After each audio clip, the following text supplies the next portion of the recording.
There, well. All right, so I got an extra bright bulb in this room that I'm not really liking, so I'm a little jarred right now. There, well, know everybody. This is Derek Ofalderingwa, of course, with the Medicine Shell.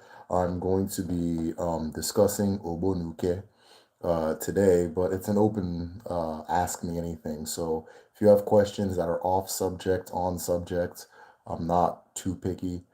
Go ahead and ask what you want to ask. Ndewo. Snapple and cats. Ndewo. Ndewo one day. Ndewo. Ndewo.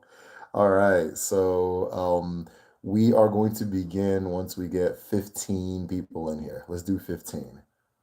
Guy, Ndewo. Greatness TV. All right. You're in the right place because we're making Greatness TV right now. There, well, if I'm not looking at the screen, I'm trying to post that we are live on Patreon and other places. So pardon that. I'm not being rude. And Udo, yeah, glad you're live. There, well, person 11. I'm on time. And there, well, cool. Kedu ka ime ichie? Oh, adị mma. Adị mma nwanne. Kedu ka ị dị? Are you a Kedu student, by the way? Greatness? I don't know who I'm talking to. I feel like this is a student from Kedu. Not that there's anything wrong with your Igbo. It's not like I'm like, oh, this must be a beginner or something like that. I'm just curious. Ụtụtụ ọma, ụtụtụ ọma nwanne. Fragrance Queen, where are you at? That you're saying ụtụtụ ọma? Because right now it's Abali, where I'm at. It's Abani, where I'm at. I had a dream you would go Demba. Well, I hope it was a good dream. Cool. Demba. Oh, damn, we're at 11 already. We need to start shooting higher with these goals. Once we get 15 people in here, I'm going to go live. Greatness TV says not yet. Reginald, Kedu one neck. Reginald, good seeing you. And there, well, let's see what kind of discussion we can have. The reason I made this about Obonuke is because somebody had asked me about it, and I said, sure, let's make it the topic today. But this is completely open. Ask me anything. Ask me whatever question you want. Of course, try to keep it within the bounds of like reasonable. And let's see where it goes from there. We don't have to be 100% on subject. These lives, I'm not really going to try to go too in depth on one topic or another, just because I want to keep them open for people to ask the questions they want to ask, rather than me just running my mouth. So, Gaifo, where it's going to go? We are at 12. I'm in Nigeria. It's past 2 a.m. Oh, damn. Okay, wow. All right. Thank you for being here then, for making the sacrifice, of being here. First time being live.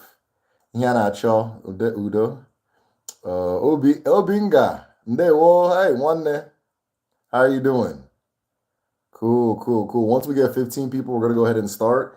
For anybody that is new, my name is Derek Ofalderingwa, with the Medicine Shell. I teach Igbo spirituality and cosmology, known as Odinani or Odinala, just depending on your dialect.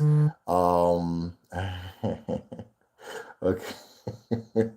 Someone messaged me that they're watching through Patreon. Those of you who are watching through Patreon, you guys are like in the sky seats. You guys are like in the sky seats, just looking at us peasants, So yeah, like I said, my name is Derek Ofalderingwa with the Medicine Shell. I teach Igbo spirituality, culture, and cosmology, known as Odinani. For those of you who are new to the channel, first and foremost, hit the subscribe button.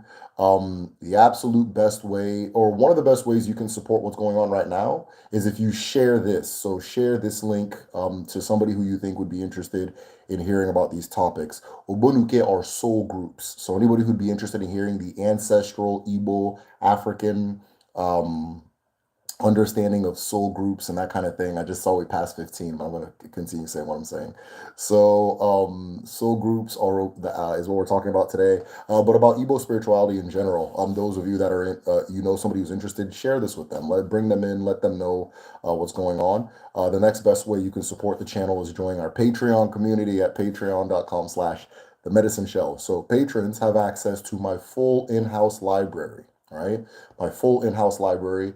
In that library, you get access to just several books, several documents, first-hand documents from like Dibias and Inzes, and also first-hand documents from like the colonial period, like when they would travel around and write what you kind of get to see what the world was like in that time, and so forth. And then like it's all organized based on topics. So if you have a topic that you're really interested in, like Dibia work, medicine, diaspora type of things, like how these traditions carried over in North America and South America, Caribbean, that kind of thing. It's all in there, organized by topic. Um, then also you get access to the Odinani calendar, the Igbo calendar. Today is Nkwo, which makes sense as to why I'm so tired, because I usually rest on Eke Day, or not usually, I do rest on Eke Day. It's my rest. I don't look at anything work-wise and so on and so forth. Sometimes I have something scheduled. I'll go ahead and do it, but you'll notice I'll be half asleep because I've been napping the whole time. So to this next Eke Day, I'm going to be going to fish and so forth. And so the reason I do that is because Eke Day is the day of rest for our ancestors and for myself, for an Odinani person. Eke Day is a day where you don't go to the farm, you don't go to your shop, your warehouse, your barn, anything like that. The market is still open, right? The market is still open, but that's about it. And so I use that day to rest and fast and spend time with family and so forth. So I'll do my. So that being said, let's go ahead and start. I think I posted the link to the Patreon, so you can get all that with the Patreon and stuff like that. Okay. Fragrance says we're already in AK Day. Yeah, yeah, I believe you. You're correct. Snap on Cat said you fish. Yes, I do fish. I do fish. I was trying to fish all summer. That was my plan. I'm just gonna be a fishing animal, like just nonstop. And we have two vehicles, and both of them had engine issues all summer. And so I didn't get to do any fishing. Uh, so this will be my first fishing of the summer, sadly. But yes, I do fish. It's unbelievably relaxing. We have a really nice lake around here. And it's the perfect day tomorrow to go do it. So I'll do my. Wonu, let's go ahead and begin. So as always, I begin. Somebody said I started my journey 2 years ago. I'm still confused about everything. Perfect. Ask me anything you want to ask me. Let's go ahead and begin. All right. Okike keruwa, alawala, ala nne mmadụ na nne mmụọ, nke na-enye ndụ, ị ga-adị, agụ ga-adị, anyanwụ ga-adị, igwe ga-adị, ala ga-adị, mbụ ga-adị, egede ga-adị, ọkpụ ga-adị, iche ga-adị, ọfọ ga-adị, ogu ga-adị, eke ga-adị, orie ga-adị, afọ ga-adị, nkwọ ga-adị, otu a ka ọ ga-adị na eke, na orie, na afọ, na nkwọ, ise. All right. Cool. So I'm being asked to speak more on Aroginago. I think I'll answer questions first. I'm more in the mood for that. For those who don't know, when I was praying, when I was opening things up, what I was saying was just the different elements of creation. You will be, you shall be, you shall be. Earth shall be, sky shall be, sun shall be. Our matrons, our maternal ancestors shall be, our paternal ancestors shall be, just all types of different things. So that's how we got things started. He said, all right, cool. So let me go see what questions you guys have asked already. Snapple Cat says I haven't fished forever. Yeah, me too, unfortunately. Started my journey 2 years ago, still very confused. Fragrance Korean, ask me anything you want to ask me. Go ahead. This is, by the time we're done with this discussion, I want you to not be confused anymore. And a lot of the questions you have, other people have, so we need to hear them. Is there any colors that are connected with Agu? I strongly suspect the color indigo. I strongly suspect the color indigo and the color purple are associated with Agu. I have my reasons for believing it or thinking so, but you see it a lot. For example, now, if you look at the print of the Ekwe Society, they have this cloth called Ukara. Ukara is always an indigo color. There's just many reasons why I'm being pointed in that direction. I'm also seeing that the different Abara work kind of like a spectrum. and so forth. And Agon sits in the indigo place. So indigo is associated with Agon from my own observation. I could be wrong. Most Dibias and most people who work with Agon work with the colors red and white a lot. And so that's that. And then there's also the four primary colors that we use in our culture, which are black, yellow, white, and red, which I believe you also see in the Congo cosmogram. So those, consider those colors, but I'm beginning to see that indigo and agua have a strong connection. It's the first time being live. Okay, I already read that. Let's go down. Can you speak more on Aroginago? What do you want to know about Aroginago, right? For those who don't know, Aroginago is the consciousness of the earth. It's earth consciousness.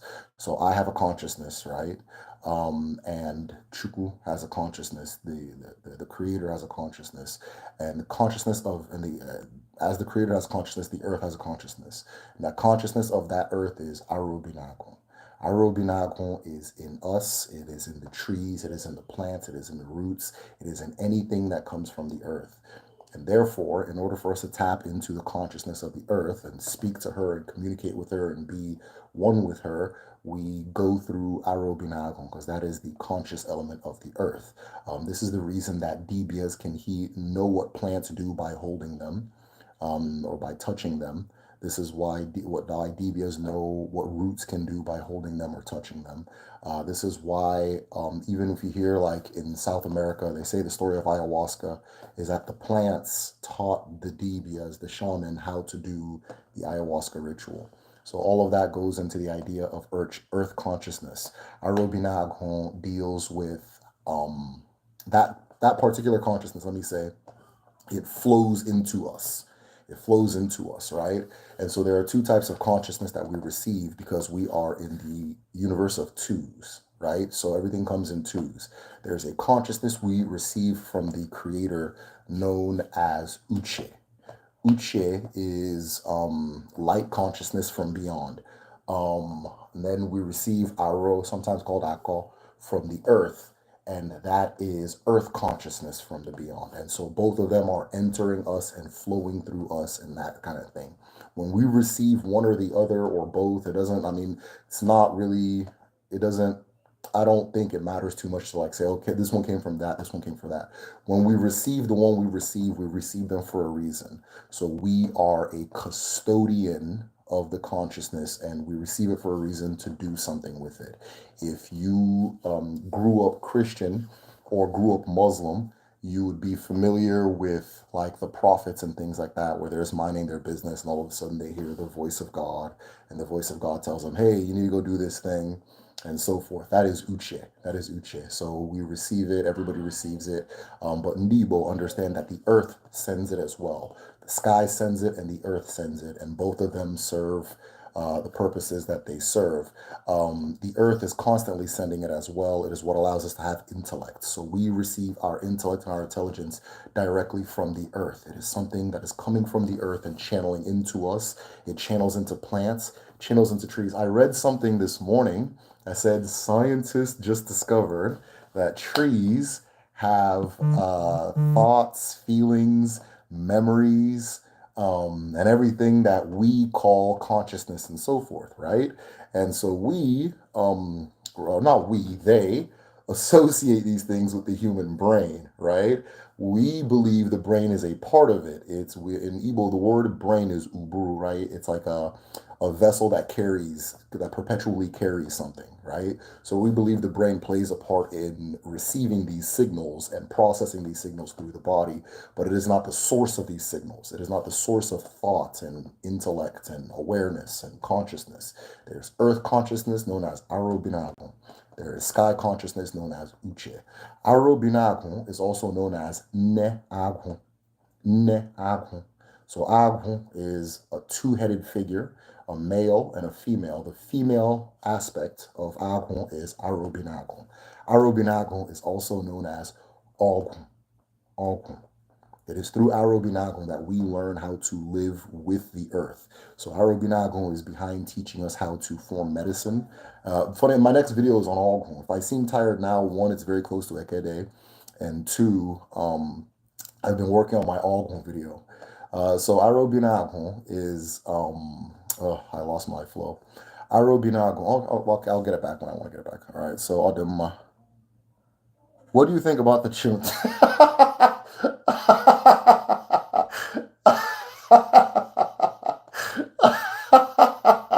What do you think about the Somali chick that lied about being bricked? I think she's an idiot, and TikTok really wants me to see that story for some reason. Oh man, yeah, I think she's an idiot.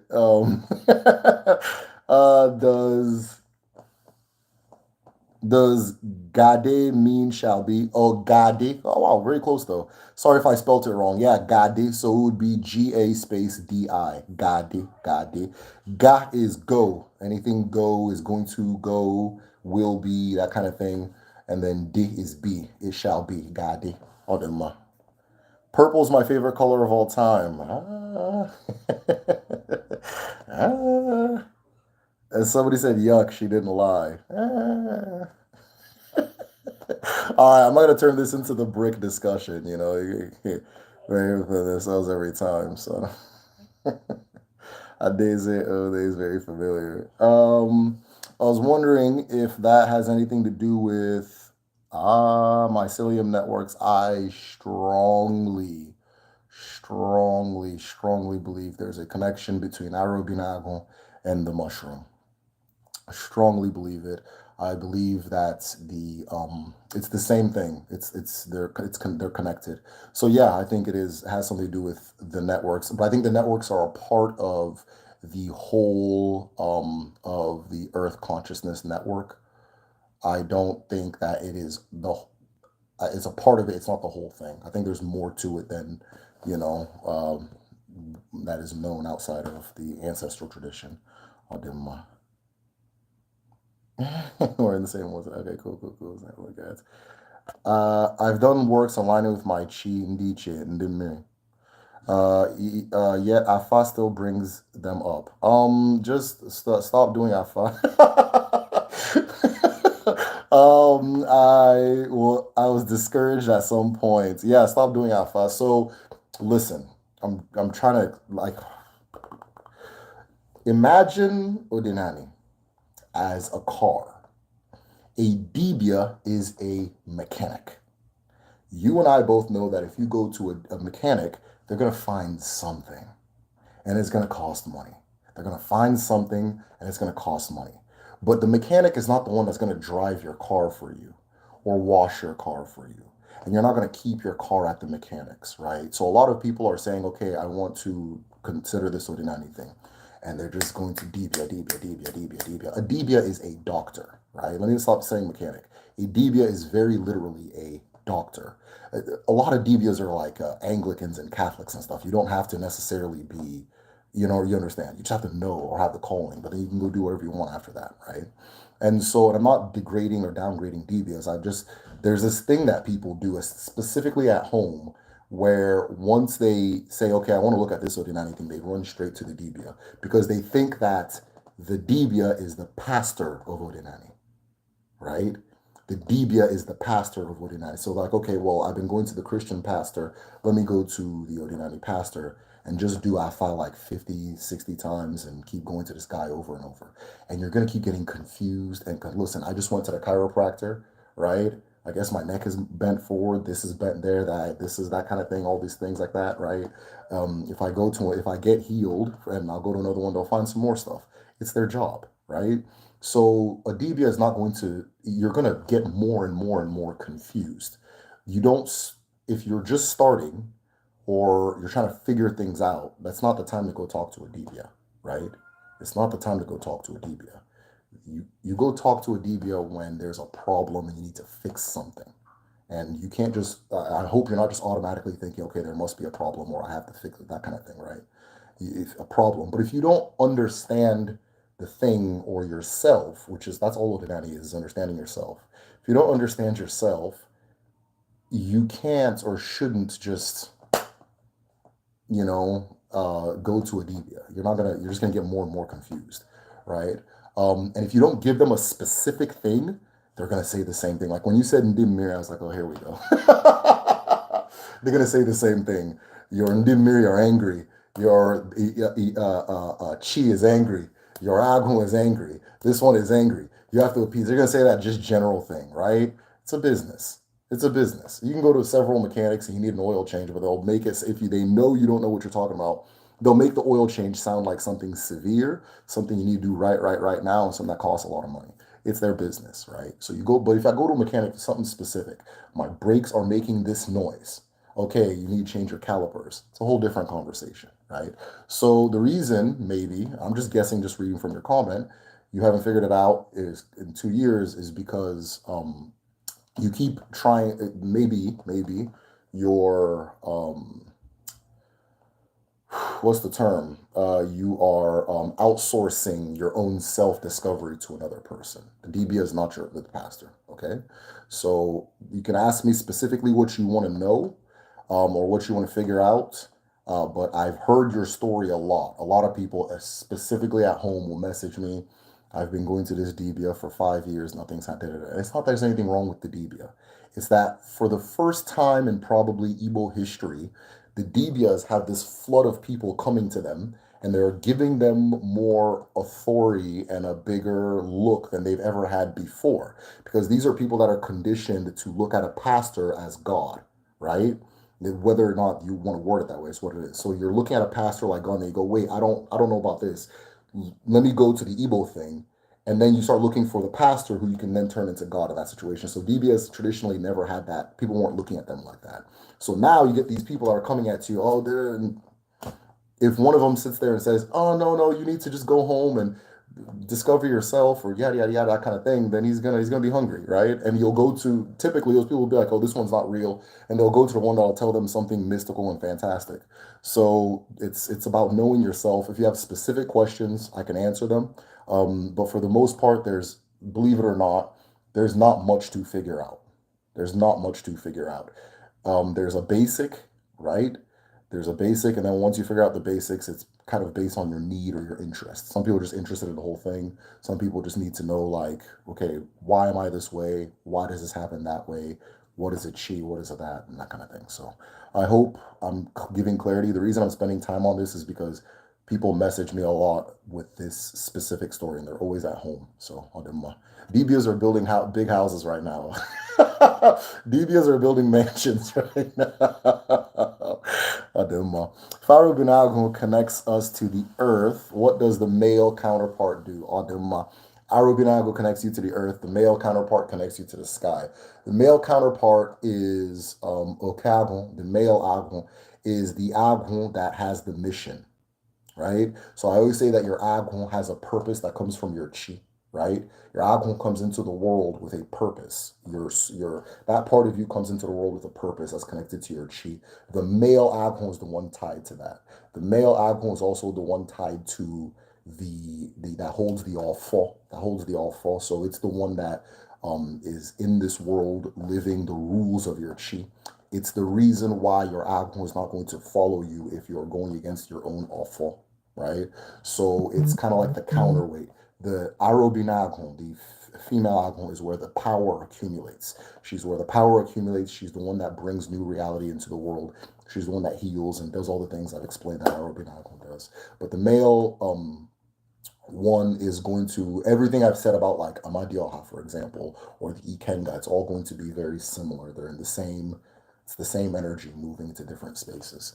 So, what is it called? The male agon is just okago, Okegwu. So okago just means male agon, man agon.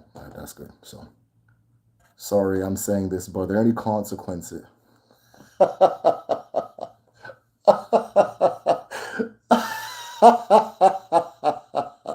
Okay, sorry about saying this.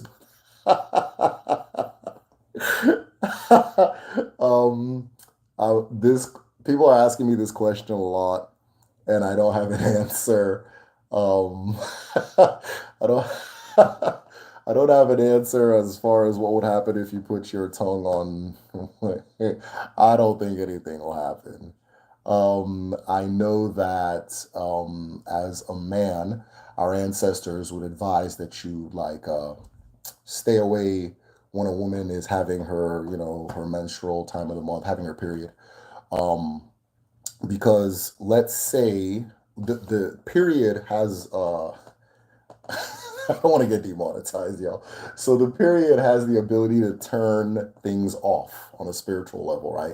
It's the woman is flushing things out of herself, and then it also can flush out whatever it touches. That's how our ancestors see it.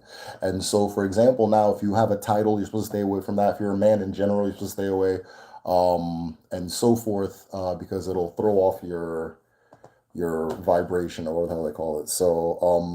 So maybe that's the apprehension. I think somebody had posted somewhere online about like cunnilingus, and because of it, now everybody's asking me.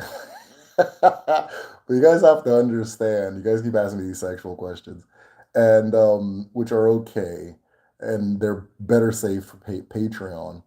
But I'm a lot of the people I talk to are very, very, very, very old people, and I would prefer not to ask them these kinds of questions, right? I have, I guess, an uncle-in-law who is the head of the Inze Society in our area, and he is probably in his mid 80s, going towards 90s, and he's just this wealth of knowledge, and he just takes you into this world that you you wouldn't even know what questions to ask because you didn't know half of these things existed.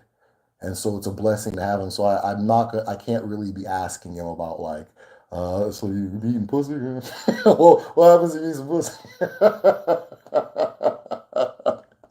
I'm not going to do that out of respect, but I'll find a way to get a definitive answer on the cunnilingus thing. I don't think there's anything wrong with it, though I am suspicious about the like cultural apprehension that I know a lot of Caribbean people used to have about it, and probably a lot of Black people in general.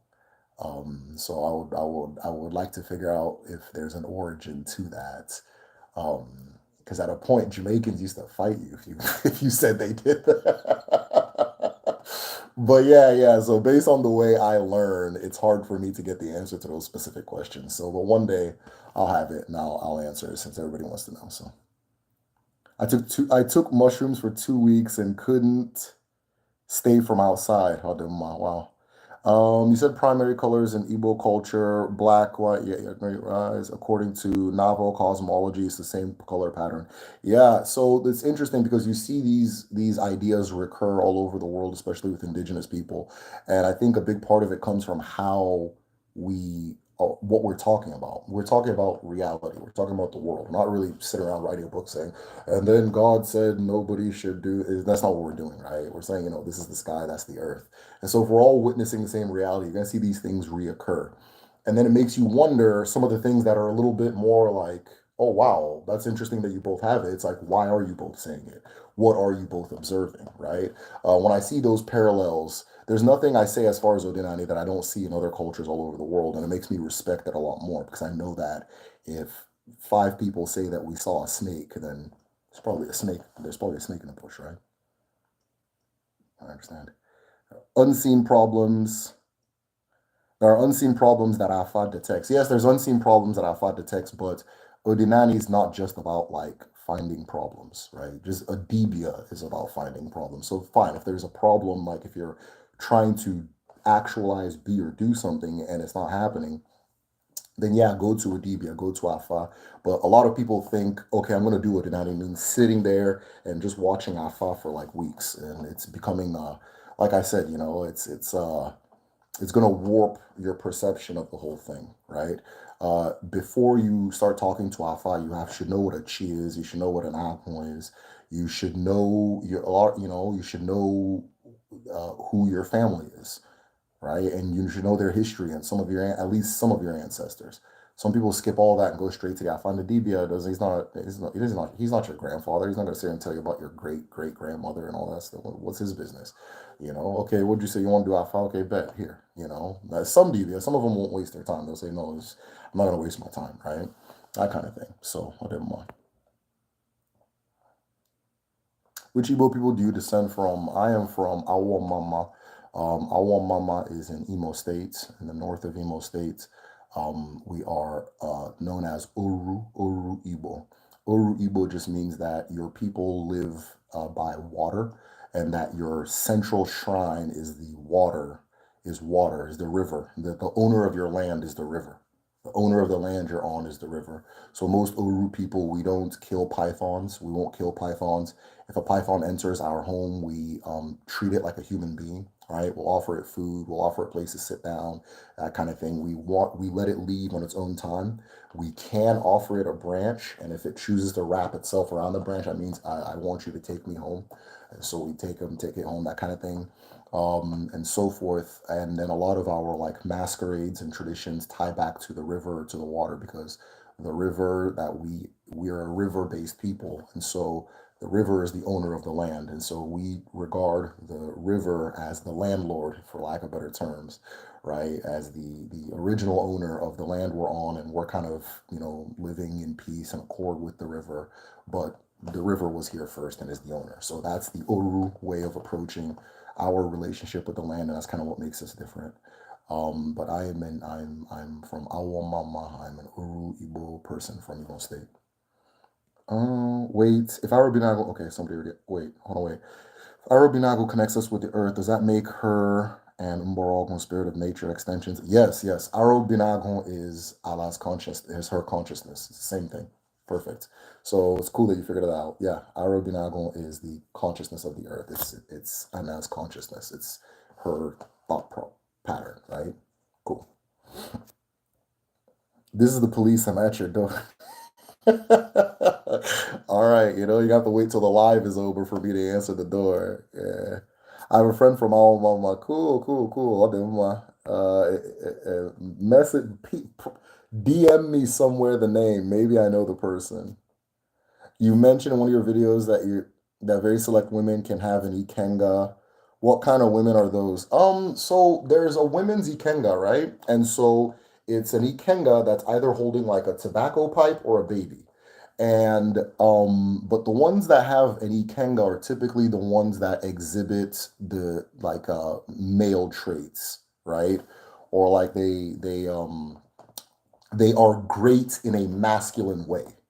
They're not great in a feminine way. They are great in a masculine way. So, and then every now and then you'll get women that have like men's titles, things like that. It doesn't mean that they're men. It just means that they have men's title, and we're acknowledging that that Ikenga inside you shines like a man. So here you go. This is us acknowledging that you have that particular thing. It's women that are great in a masculine way. But then there's women that are great in the feminine way, and they receive oduenyi, which is ivory bangles, ivory on their thing, and so forth. And the women's source of power, I've said this before, but the women's source of power is not necessarily the Ikenga, it's the Omumu, right? And most of the shrines at home, the source of their power is their Omumu. That's why so many of the Igbo deities are female, right? Their source of the power of most of the major Irish, in fact, all of them, is the Omumu, and there's a connection between the Omumu and Aroginago, right? The Omumu and Aroginago, they're all connected, right? That type of thing. Omumu channels Aroginago. That's the best way to put it. Omumu channels Aroginago, right? That kind of thing, right? So, Odemma. Should your Ikenga altar be separate from your ancestral altar? No, it doesn't. It doesn't matter. It doesn't make a difference. Um, there's if it's your choice, but it doesn't. It doesn't do anything. It's no different. Um, it's your ancestral altar is like a map of who you are, of your full ezumezu, your full spiritual existence, right? And one of the things that are in your orbit is your Ikenga. So putting it there makes perfect sense. Putting it there makes perfect sense. Have you come into similarities between Odinani and Shinto? Oh, what? Yeah, a lot. Such a good question. Thank you. Thick and well. I like your name. Yeah. There's a lot of similarities between Odinani and Shinto. A lot of them, just from the relationship with the sun to the relationship with the ancestors, and At a point, all human beings were doing a specific thing. All human beings were doing a specific thing. Then they stopped doing that specific thing. And then the ones that kept doing it are being hunted and persecuted, right? So you have to wonder what changed and why it changed and so forth.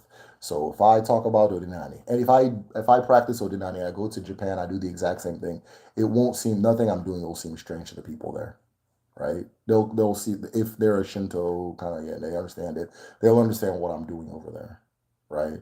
Um, and then, of course, if your worldview is similar as far as your connection with nature, culturally, a lot of things also translate or come through too. So there's a lot of cultural similarities that you see in a Shinto culture, and an Odinani culture, and any indigenous culture, that kind of thing, right?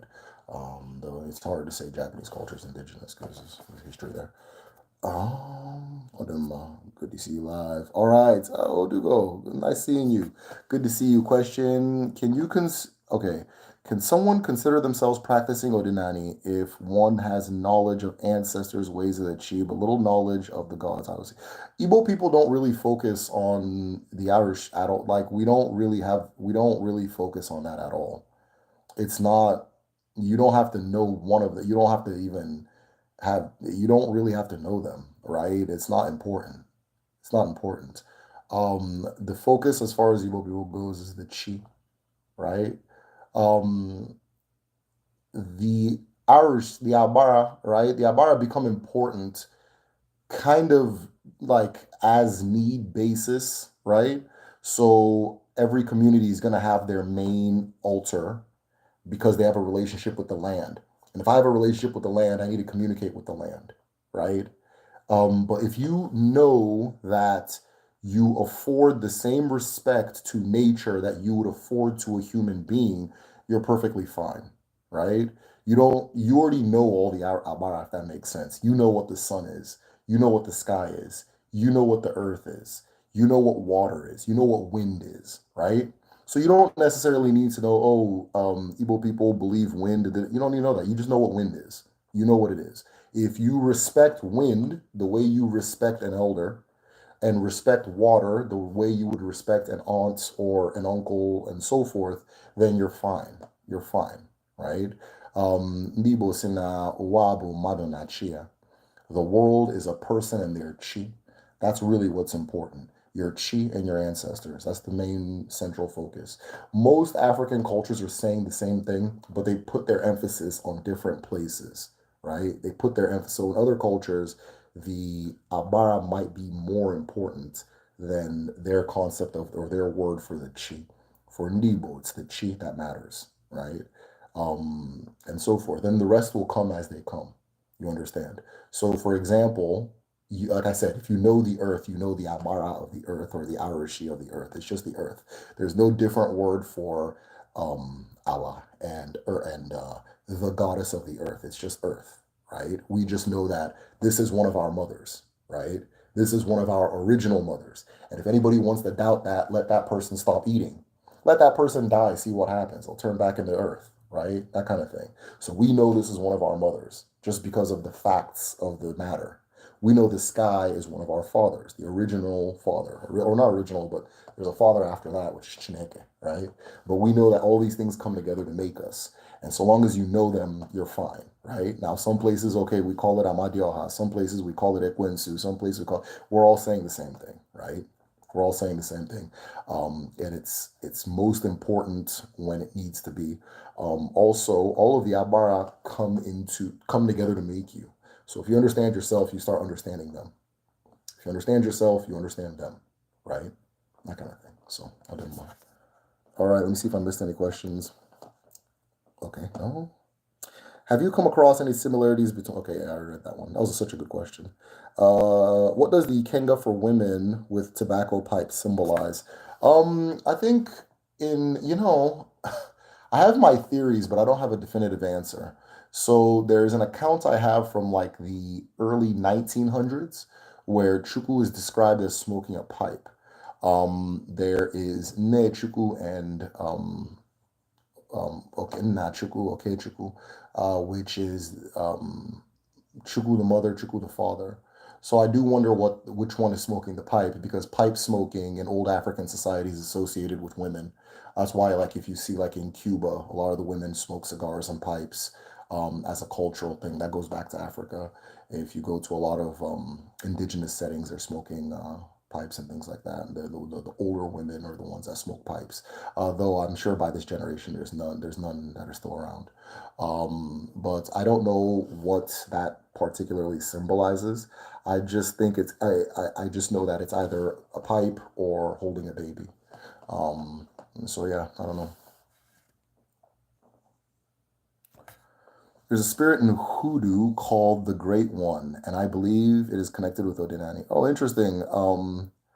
Yeah, if you can tell me more about that hoodoo spirit called the Great One, I'd appreciate that. I'm really interested in stuff like that, like crossovers and the diaspora and so forth. Yeah, by extension is Okagon, Igwe's consciousness. Yes, exactly. Yes, it is. You got it.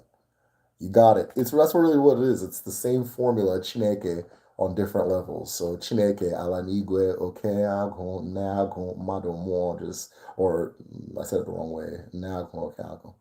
It's just the same pattern repeating. Will you upload this live so I can watch the rest of it when I wake up? Yeah, yeah. So when the live is over, it just saves. So if you remember whatever I titled it, just go search there and you'll find it. I'll do mine. So glad to catch this live. Looks like you guys, I don't know if you guys are out of questions or my internet stopped loading. Maybe my internet's, let me check something. Hold on. I want to go on data, but I'm afraid this whole thing will shut off because I think, yeah, I think, are we out of questions? I don't know. Somebody say something so I know that I'm not frozen. The last person I said something was creative force. Okay, good. Here comes the perfect question. Could you explain Obonuke? Perfect. Not frozen. Cool. All right. So Obonuke, let me explain. And I need to explain this too because our people at home are getting, even in America too, are getting tripped up on this one too. So Obonuke. So when an individual, okay, let's go back to Agun, right?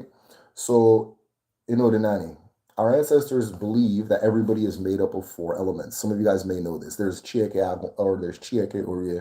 I'm sorry, there's Chieke Urie Afonquo, but we're not talking about that right now. We're talking about the human being, the individual, right? Everybody is made up of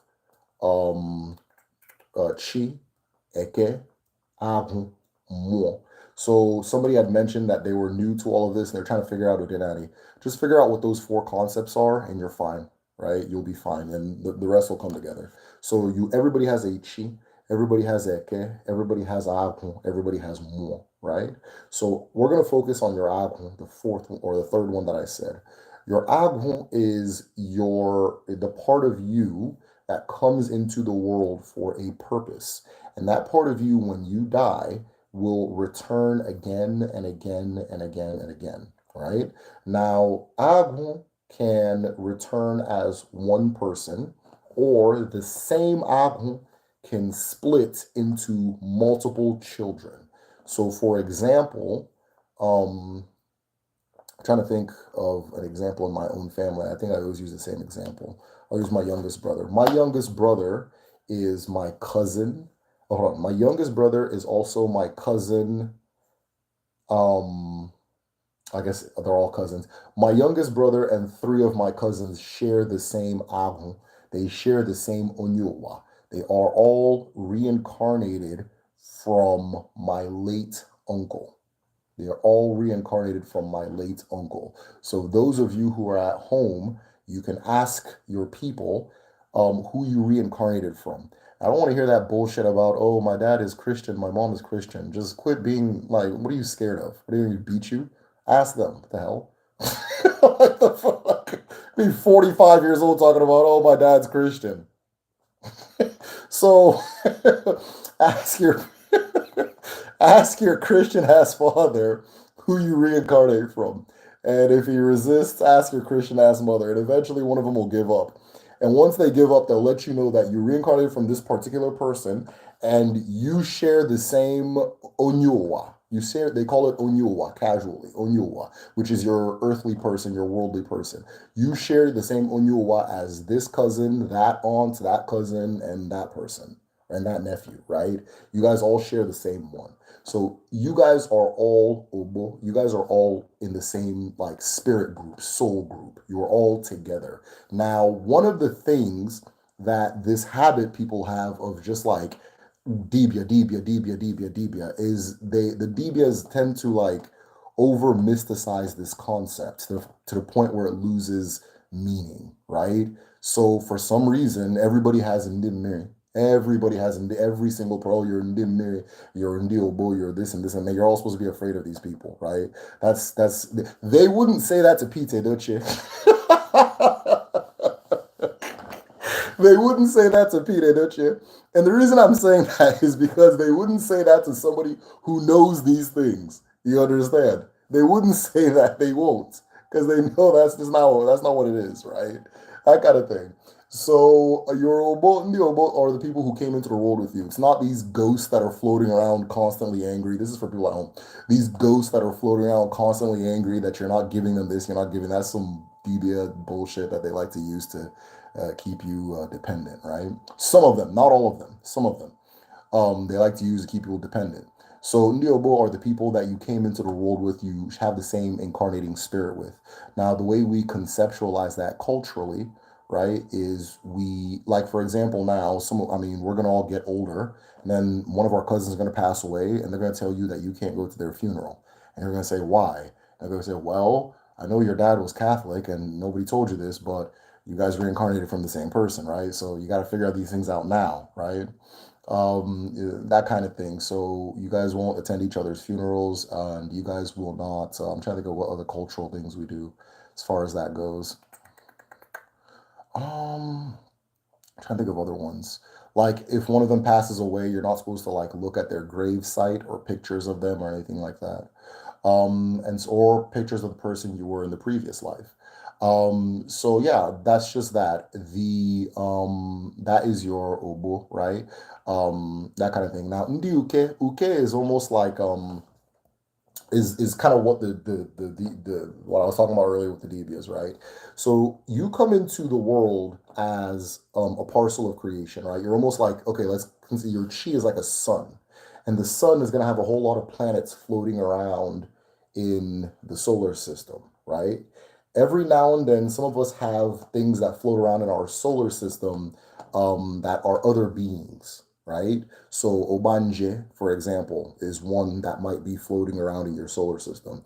I wanted to make something clear that when a person has Obanje, that doesn't mean that the person is Obanje. I think in my video, because I just didn't know better, I was speaking about it as if the person was Obanje, when really there's an Obanje floating in their spirit. There's in their spirit somewhere, right? So Ndiuke are every now and then, it's not everybody, but sometimes you'll have this other being that's there, right? It's almost always from water, right? So if somebody has like a spirit husband, a spirit wife, if somebody has which again, if you talk to the wrong Dibia, everybody does. So if you have a spirit husband, a spirit wife, spirit friends, right? All those can be Nduke, right? Sometimes you might just have like an ancestor that follows you particularly closely, right? This is the same thing. These are Uke is almost like there's something I figured out about the Igbo language, and we use it for Kedu, and it helps people learn Igbo very quickly. But I'll give you guys a clue to what it is. So every word in Igbo is a verb that's conjugated, right? And so if you take the verb out, you'll see that the first letter will tell you something about what that verb becomes. If you see a U, and this one's very hard to explain, but if you see a U in front of the verb, it becomes whatever the word you're talking about is like a vessel of the verb, a vessel or a measurement or a parcel of the verb, if that makes sense. So ke is like creation, right? Like create, right?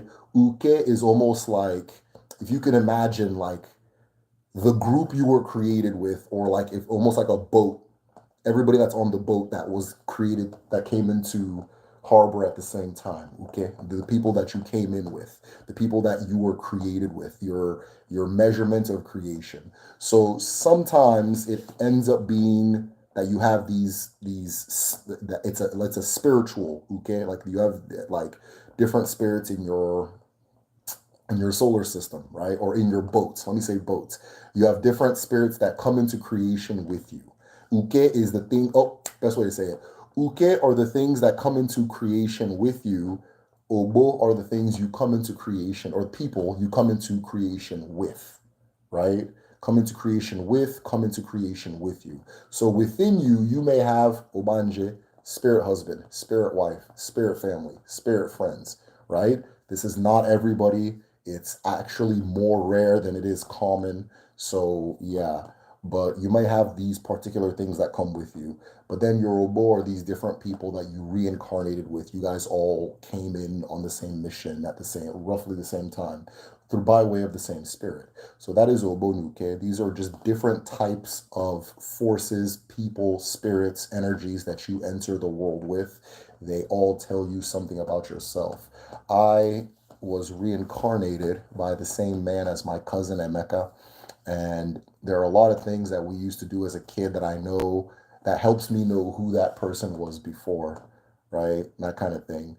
We're both very creative. We're both very project oriented. We always get into projects and things like that.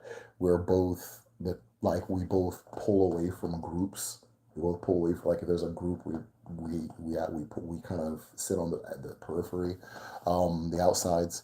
And so for just different things you see in common, me and him, we would play for hours together. That was the main person I played with growing up, and we didn't talk. Even if we didn't talk, it would just be like that kind of thing. Or we barely. I don't have any memory of me and Emeka walking and talking or sitting and talking, but night and day we were always doing the same thing, right? That kind of thing. With my younger brother and the people he came into creation with, they've all been best friends with each other one at a time, that kind of thing. They all have this period where they're all like getting in trouble a lot. Like mid-teens to early adulthood, they all just started getting in trouble a lot for some the exact like at the same time, right? My sister, her and her group, there's a lot more of them because based on the greatness of the previous person, you come into like you multiply more, right? Because your invite to come into the world, like as far as reincarnation, your family has to invite you back. They invite you back by celebrating you, by honoring you, and by giving you a funeral. So the woman that my sister was a great woman. She was very revered. She came back as multiple people. Um, they all have the exact same nature. They're always like looking out for the people in need in the family. They're always the one that know who needs help and how to help them and things like that. One of them does like two or three of them, including my sister, do like a scholarship for different kids and things like that. And they didn't sit there and plan this with each other. They just naturally it's just, oh, you're doing that too, I'm doing that too, that kind of thing. So both three of them do like a scholarship for the different kids in the family or that kind of thing. My sister, I have to check with her if she's still doing it, but she used to do this thing where her friend growing up passed away back home, and so she pays for the education of that kid. Everybody knows that if they have medical bills, it's my sister. They're thinking, oh, I have this thing on my back. I have this. They know they're gonna call my sister. I'm gonna ask them too many questions. My other brothers aren't gonna pick up the phone, and so yeah, they know to hit my sister up, or they know to hit up the other one. Those are that kind of thing. That's just their spirit. That's who they are. So it tells you something about who they were in the past life. So your Obo people, there'll be those members in your family that just, you don't really even need to talk to them. You just know you guys are on the same time for some reason and that kind of thing. And this is how Igbo culture contextualizes it. I don't think family is emphasized in American culture. So I do wonder if Americans reincarnate into family or into friend groups. I think friend and family is about neck and neck for Americans, right? Whereas Igbo, it's like family, friend, right? So if I'm coming back in the world, of course I'm coming back into my family. Am I crazy? But Americans might be like, hey, I'm going to come back into, they're Republicans. I'm going to come back as a Democrat this time. I'm going to come back as a Democrat, so you come back as a fucking Democrat, some stranger family, that kind of thing. But it's a different culture. So I'd be interested in knowing what kind of effect that has, if it's a choice thing or if it's just you're just gonna come through family, you're gonna come through family, that kind of thing, and so forth. So I don't know. I'll come back as a libertarian. Is there a history of Igbo and Fulani people in Nigeria interacting without being conflict and war? No. um, no, I'm just kidding. It's primarily been conflict, but yeah, very extensive. So Fulani people have been coming to Igbo land for a very, very long time to trade and as intermediaries for other northern cultures. There are these islands outside of Onitsha and between Onitsha and like Asaba area, or right on the Niger River. And what used to happen was annually all of these different cultures would converge there and trade. So it would turn into this giant market. I think it floods or something. I don't know. I think it floods, but it was like annual. They would do it annually. Everybody converge and talk. And there were so many people from the north that the language there, the lingua franca on that island was Hausa, right? Because there were so many northerners coming down to trade, right? So there's been an extensive relationship with Fulani people. In fact, the Igbo word for a northerner is Ndiugwu, which is mountain people. Now, if you know Fulani people, especially back then, Fulani people tend to want to be on high altitude, because they can't survive at low altitude and their cattle can't survive at low altitude in the tropical zone, right? So usually if you go to places like Enugu, Ebonyi, um, cross rivers. You'll see a lot of Fulani like posted up in the mountains, just kind of hanging out up there, that kind of thing, um, and so forth. But because of global warming, now they can start coming down from the mountain and killing everybody. So, so yeah, that's the history. Yeah, it turns out, yeah, it turns out they weren't the best company in the world, but yeah, that's the history. So they've traded back and forth, they've interacted, that kind of thing. Um, but it's the same history as just anybody from the north, that kind of thing, trade interaction. When the when the when Fulani people decided to start like attacking the Hausa people and taking over the north, it caused this huge flux of people from the north rushing into Igbo land. And so that was one of the situations that created or like heightened slavery in the region, right? Because all of these refugees were flooding into Igbo land without a place, and the order of the time was a lot of them were being enslaved and so forth, and so that there's that. I when I was studying the Akumeku resistance, there was a lot emphasized on that particular phenomena that happening, which I didn't know happened. But I think it was mainly like Hausa, not really Fulani, and so forth. But yeah, that's kind of the history. Have you done, yeah, so have you done research on linguistic connections between Igbo, Yoruba, Edo, and other languages? Yeah, I have. Yeah, it's very obvious that it's damn near the same language across the board.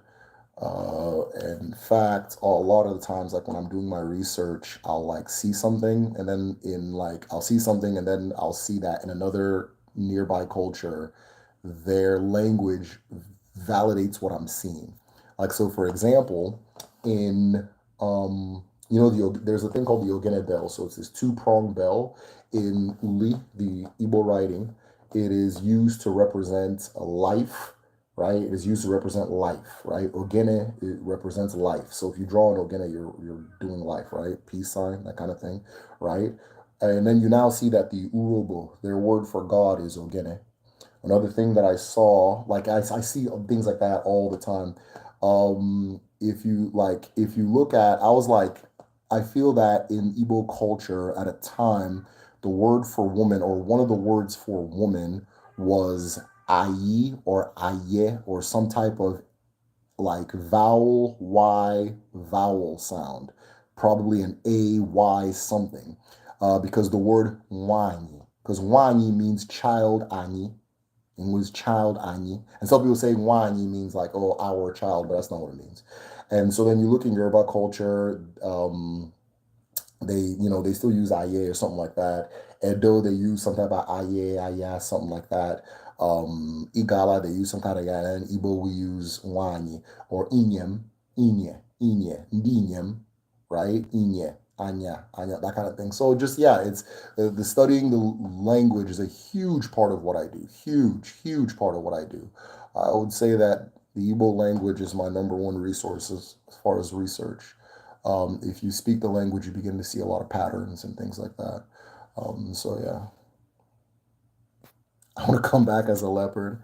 Many Sudano-Guinea forest cultures love and revere leopards. Yes, we also revere leopards too in Igbo culture. Mom in Yoruba is Iya. Yeah, something like that. Yeah, Iya. Thank you, there, no problem. I'm not the one to generalize as I do, since I have evidence of the opposite. Let's remember that there are individuals with independent minds in every tribe. Yes, Odugo, you're correct. So let me see. Okay, y'all, I think we're all out of questions, and I've spoken about the thing I was supposed to speak about. I'm gonna wait a little bit. Hit the like button. Yeah, hit that damn like button. What's going on? Hit the like button if you haven't hit the like button. I forgot to tell you guys to hit the like button. I think I need rest. But yeah, so let's see if we have any more questions. If not, we're gonna let it slide for today. I think it's been a pretty good discussion. I really appreciate you guys that did ask questions and just you guys that are here hanging out. So.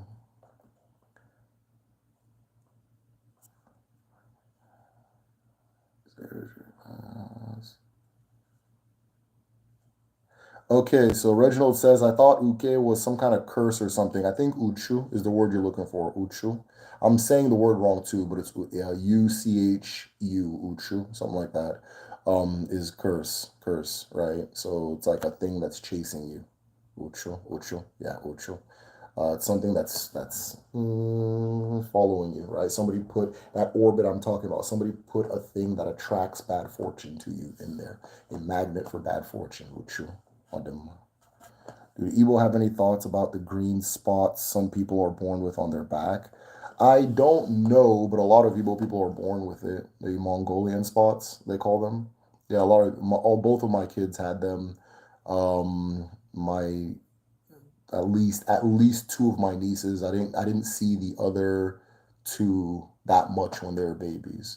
So all the babies in my own family, this current generation, I've had them that I've seen, but I don't know any beliefs that are held for them. That would be interesting to find out, and I'm sure it wouldn't be hard to find out either. So I seen some person. Anyways, let me leave that alone. But somebody was saying that they were a Native American because they had Mongolian spots as a child, and that they weren't black. They were Native American, which is fine. You can be whoever you want. I'd like to know more about the history of the anti-slavery ideas of the Inri Kingdom. Yeah, for sure. So, and it wasn't just the Inri that had this concept, right? Um, it's very complicated. So in Igbo culture, there are certain people that are physical expressions of an abara, right? Certain people who are physical expression or human expressions of a specific abara. These people are known as osu generally. The Nri people, right, also classify as this. But later on in Igbo history, the word becomes more like derogatory and condemned. And people then start or not start, but like a lot of the things that were put together become anyways, they start discriminating against them, right? But these specific people, they could not be you can't fight them and they don't fight, right? You don't attack them and they don't attack. They don't, what was I going to say? They don't, okay, you don't attack them. They don't attack, they didn't farm, but you would provide food for them. They didn't do market activities, but you would, do that thing for them, or that kind of thing. Or let me say this, they didn't do community market activities. They had their own markets, and so forth. And so they almost were, I'm trying to think of a good, like, for those of you who like grew up Christian, think of like a Levite, right? Think of like the Levites in the Bible. They're the priestly caste, right? It was a priestly caste of people, or priestly group. And they had communities too, like towns, right? So one of them was Nri. Nri people are going to torch me for saying this shit, by the way, but it's the truth. And so Nri people, for example, wherever they're going, like they can go anywhere and they won't be attacked. They won't be hurt. Similar to what I was telling you guys earlier with the python in my community, right? It's the same thing as with the Osu people in my community. You can't attack them or fight them or anything like that. If somebody who's Osu walks into your house and takes food and leaves, you just let them, right? That kind of thing, and so forth. So a lot of communities that have this anointing, um, such as Nri and Arochukwu, if you were at danger of being enslaved, right? If you were in danger of being enslaved, or you were already a slave, you can escape and join that community. And once you join that community, you can no longer be enslaved. You're free, right? They don't enslave, and they cannot be enslaved, right? Though Arochukwu people started kind of wilding out towards the end, right? So they can't enslave, and they can't be enslaved, because they are a connection of a specific abara, right? They are tied to a specific abara, and it's an abomination to do such. It would be an abomination to do that thing, right? So every community in Igbo land had this group. Every single community has this group. The people who say they don't have this group, funny enough, are the people who have preserved the group the best, because they now have what we call an Ize. And if they dig, that Ize title either came from the British or from Ndiusu, right? That kind of thing. But that's, again, a lot of people are going to get really pissed off that I'm saying this, but it's the truth. You guys have to hear this. And so yeah, so you have all these things. What was I gonna say? So you have, every community has that group. But I was saying earlier, when the Fulani people were establishing the Sokoto Caliphate in the north, a huge flood of refugees came into southern Nigeria. Some of them came into Igbo land, right? And then you had Arochukwu, that was, because Arochukwu was the same thing as Imri, had the same type of anointing as Imri. So an Arochukwu person can go into your community, and they're safe. Nothing's going to happen to them, right? But they're also not going to do anything to you, right? They're also not going to attack you. They can't fight you. You can't fight them. So these people become perfect conduits for, like, the Arochukwu network, community network ends up being like an internet, or like an early, like an Amazon, right? It becomes an Amazon of human beings after a while. So I don't know if that's the best example, but it almost becomes like Amazon, right? Where they have stations everywhere, and they, oh, we need this from this community. Okay, we'll go get it for you, no problem. They're the ones that connected everybody, right? They're same thing with the Nri people. Anytime there was an abomination, they're the ones that would clear up the abomination, because they didn't really specialize in farming and things like that. They would now specialize in what we would now call spirituality, or medicine, surgery, crafting, like iron smithing and things like that, woodworking, all like craft work. They would specialize in that, right? And so forth. So Arochukwu people specialized in trading. So you can, if you were a slave, you can run to Arochukwu and say, I'm now, and whatchamacallit, and you would become whatever that community's name for is for that thing. You won't be enslaved. In my own community, they have a part of town where they live, and if you were in danger of being enslaved, or if you were already enslaved and you wanted to escape and change your status, you can go and join them. So you have this big influx coming in from the north of refugees. You also have, because what Arochukwu would do is, because they didn't attack you, they would have mercenaries. So there was like communities like Ohafia, and others, Item and so forth, where those communities would fight for Arochukwu, and then Arochukwu would pay them. But Arochukwu can't do the fighting itself, because that's not them. Unless you like attack them and they're like really desperate, which ends up happening with the British, right?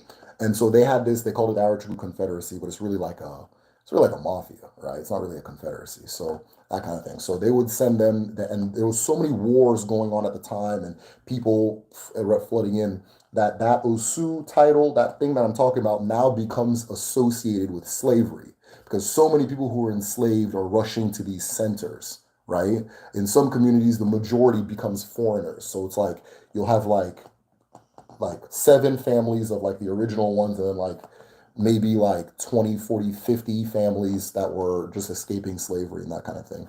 And so then, it's that part of that ends up creating a lot of the discrimination that they face today and that kind of thing. I talk about all of this in my Osu documentary, but Nri did not enslave and could not be enslaved.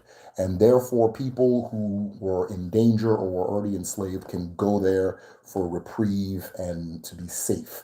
And Nri they can make you a part of their group and their Ogbo, and then from there you can go back to your community and nobody will mess with you. But nobody will mess with you in a way that you probably don't like. Like they're not going to eat with you. Like you're now a different part of society, right? So it's an extremely complicated thing. But yeah, Nri was very famous for its anti-slavery stance and place in Igbo history, and then every community now has its own version of that same thing. It's just Nri is the very, very popular one, right? That kind of thing. So, yeah, so, okay, let's even hear the words. Obonuke sounds like the Yoruba concept of Ebe and Orun. Yeah, probably the same thing. Probably the same thing. Let me see. We have to save the environment for ... reasons. I agree.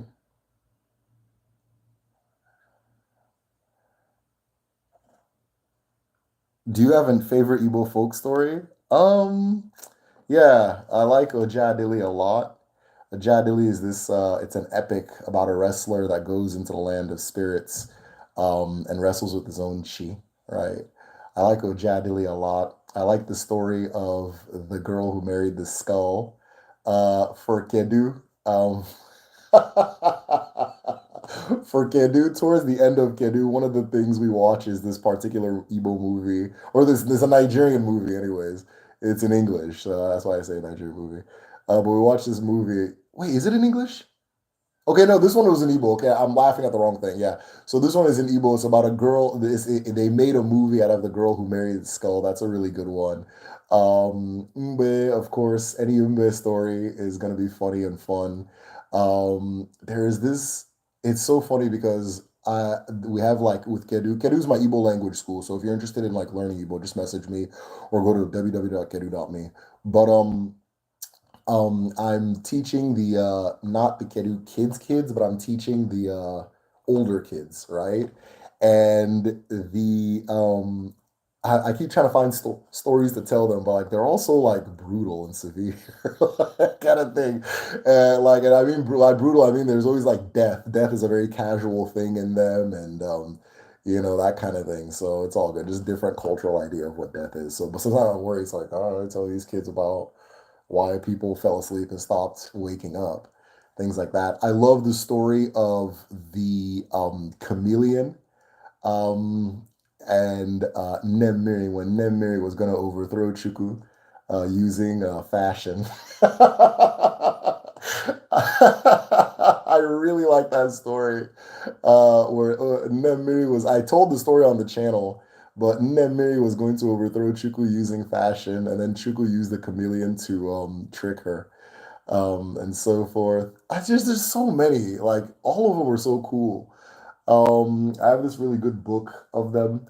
I have a book in the library. If you're a patron, I can't remember who asked me, but whoever asked me what my favorite Igbo folk story is. So I have, let me see if I can find the physical copy. I have a physical and I have the digital in the library. So it's like a collection of Igbo folk stories and things like that. And it's more focused on like the stories that kind of explain why things are the way they are. I'm gonna rant. I feel like as I'm talking, more stories are coming to my head. I found the story of why Chuku decided that men should go to war instead of women. I found that story really funny. and just things like that. But all of it is in this particular book. It's in the folder, the full book. So like if you want to read that book, just message me. It's called like an anthology of Igbo religious myth, I think, something like that. So message me if you want to read that book. Hey, somebody sent hey Zoltar. Nwanne ị ga-adị ị ga-eto nke ọbụla itiri aka ọ ga-adị n'ụwa ka dị otu a na-eke n'orie n'afọ na nkwọ. Sultan, thank you very much. I appreciate the donation. This message is held for review. We're going to hear it. Let's see it. Show it. Show it. Show it. Hold on.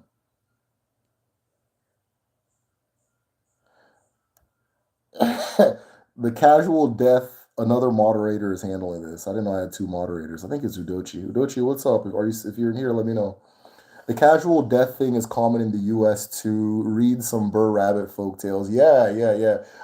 Strong. I get the strong feeling that Burr Rabbit is actually Umbe the turtle, or not. Let me say actually is. Burr Rabbit is probably Umbe the turtle. They behave the same. They play the same role. That kind of thing. But then again, all the other African cultures had their own trickster, right? The Akan had Anansi and that kind of thing. So all them, all them. Zora Neale Hurston's book, Mules and Men, Sanctified Church, 400 Years of Traditional African American Medicine is another one that speaks on hoodoo and Hurst. Oh, that is cool. That is cool. How can I write that down? Hold on. Aniaya, I'm going to say your name all Igbo too. Aniaya, is there any way you can, if you follow me on Instagram, can you message me that book? That's really cool. Can you message me that book? Adema. Do Igbo people have a similar serpent essence, such as Simbi in Voodoo? Please explain. So it's I don't know anything about Simbi, so you would have to explain Simbi. But as far as the python is very, very important as far as Odinani goes. The Aroginago is connected to the python. Earth consciousness can travel by way of the python. It can travel by way of those people I was talking about earlier, Ndi Nri, Aro, Osu, right? Nri, Aro, Osu, all those different groups. It can travel through them. This is why oftentimes those people become end up being conduits for different shrines in Igbo land, right? You always hear this thing about, oh, Aro people came and they established this shrine, or like Aro people were the ones managing the Nechuku Arushi, the Nechuku Arushi things. I'm sorry, Chuku Abiyama Arushi. Well, really Nechuku, but whatever. The Arobinago, that thing we're talking about, Arobinago. That earth consciousness can travel or travels by way of the python. It travels by way of the python. It is a snake-like energy, right? I have, my own extrapolation. It's most definitely what they're referring to when they talk about like the Kundalini energy and things like that. That serpentine travel up the back, pineal gland thing. That's all Aroginago. All of that is Aroginago. And it's all connected to the python and so forth. In a lot of communities, like where the pythons gather ends up being where they build the Arushi, or not even build, where they acknowledge the Irish. This place has the presence, because the pythons will always have this one place where they just always go to, and you look around, there's nothing there that makes them come there. It's not like there's a bunch of food or something. They all just go there, and then one of them will just go to somebody's house and then come back and go back to that same place. So typically, like in my community, our main Irishi is Njaba Nkwo. Njaba Nkwo is the Arushi that connects us to the river Njaba in my community. And if you go to Njaba Nkwo, as in, there'll be pythons hanging from branches. There'll be pythons on the floor. There'll be rats around here and there and there. And we don't kill pythons. We don't kill them or anything like that. And so it got to the point where my elementary school, nobody could use the toilet. Nobody could use the toilet because so many people had opened the door and there's just a big ass python staring back at them that nobody dared going in there anymore or whatever. So if you had to use the bathroom and you're gonna either wait till you go home or just because you'll just run to the bush, that kind of thing, which I did many a time. But nobody's using the actual toilet because too many people ended up seeing a python there. We got pythons everywhere. Pop up out of everywhere, that kind of thing. And even though people have respect for them, they still fear them. Even though they're completely harmless. Ikenga, the Njaba python is very harmless, but it carries that arrow. It's like, for example, it'll be sitting there still, and that Aroginago earth consciousness will say, "Oh, this person just had a baby. Go greet them for me." Right? So the Arushi, that Arushi speaks to the community by way of the python's actions.